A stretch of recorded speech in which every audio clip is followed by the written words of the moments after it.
ನಮ್ಮ Indian stock ಮಾರ್ಕೆಟಲ್ಲಿ ಯಾವುದೇ ರಿಟರ್ನ್ಸ್ ಬರ್ತಾ ಇಲ್ಲ ಅಂತ ಇನ್ವೆಸ್ಟರ್ಸ್ ಎಲ್ಲ ಸೆಲ್ ಮಾಡಿ ಹೋಗ್ತಾ ಇದ್ದಾರೆ. ಆದರೆ ಯಾವುದೇ ಕಾರಣಕ್ಕೂ ಈ ಮಿಸ್ಟೇಕ್ನ ಯಾರೂ ಮಾಡೋಕ್ಕೆ ಹೋಗ್ಬೇಡಿ. ಯಾಕಂದರೆ ಈ 2024 ಸೆಪ್ಟೆಂಬರ್ ಆ ಟೈಮಿಂದ ನಮ್ಮ ಮಾರ್ಕೆಟ್ಸಲ್ಲಿ ಯಾವುದೇ ರಿಟರ್ನ್ಸ್ ಬಂದಿಲ್ಲ.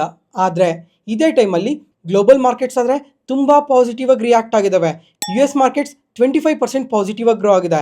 Japan markets 70%, Taiwan markets 100%, south Korean markets 170% ಬೆಳೆದಿದೆ. ಆದರೆ ನಿಫ್ಟಿ ಮಾತ್ರ ಯಾವುದೇ ಪಾಸಿಟಿವ್ ರಿಟರ್ನ್ಸ್ ಕೊಟ್ಟಿಲ್ಲ. ಯಾಕಂದರೆ ನಮ್ಮ ಇಂಡಿಯನ್ ಮಾರ್ಕೆಟಲ್ಲಿ ಒಂದಾದ್ಮೇಲೆ ಒಂದು ಇಶ್ಯೂಸ್ ಫೇಸ್ ಮಾಡ್ತಾನೆ ಇದೆ. ಅದರಿಂದ ಮಾರ್ಕೆಟ್ಸ್ ಪಾಸಿಟಿವ್ ಆಗಿ ಗ್ರೋ ಆಗಿಲ್ಲ. ಆದರೆ ಲಾಸ್ಟ್ 20 ಇಯರ್ಸ್ ಡೇಟಾ ಚೆಕ್ ಮಾಡಿದ್ರೆ ಯಾವ 2 ಇಯರ್ಸಲ್ಲಿ ನಮ್ಮ ಮಾರ್ಕೆಟ್ಸ್ ಯಾವುದೇ ಥರ ರಿಟರ್ನ್ ಕೊಟ್ಟಿಲ್ಲ. ಅದ್ರ ನೆಕ್ಸ್ಟ್ ಇಯರ್ ನೋಡಿದ್ರೆ ತುಂಬಾ ಪಾಸಿಟಿವ್ ಆಗಿ ಗ್ರೋ ಆಗಿರುತ್ತೆ. 2001ಇಂದ 2003ವರೆಗೂ ಮಾರ್ಕೆಟ್ಸ್ ಯಾವುದೇ ಥರ ರಿಟರ್ನ್ಸ್ ಕೊಟ್ಟಿಲ್ಲ. ಆದರೆ ಅದ್ರ ನೆಕ್ಸ್ಟ್ ಇಯರ್ 33% ಬೆಳೆದಿದೆ. 2007ಇಂದ 9ವರೆಗೂ ಯಾವುದೇ ರಿಟರ್ನ್ಸ್ ಕೊಟ್ಟಿಲ್ಲ. ಅದರ ನೆಕ್ಸ್ಟ್ ಇಯರ್ 24% ಬೆಳೆದಿದೆ. ಇದೇ ಥರ ಯಾವ್ಯಾವ 2 ಇಯರ್ಸಲ್ಲಿ ರಿಟರ್ನ್ಸ್ ಕೊಟ್ಟಿಲ್ಲ, ಅದ್ರ ನೆಕ್ಸ್ಟ್ ಯಾವ ಥರ ಬೆಳೆದಿದೆ ಅಂತ ನೀವು ಇಲ್ಲೇ ನೋಡ್ಬೋದು.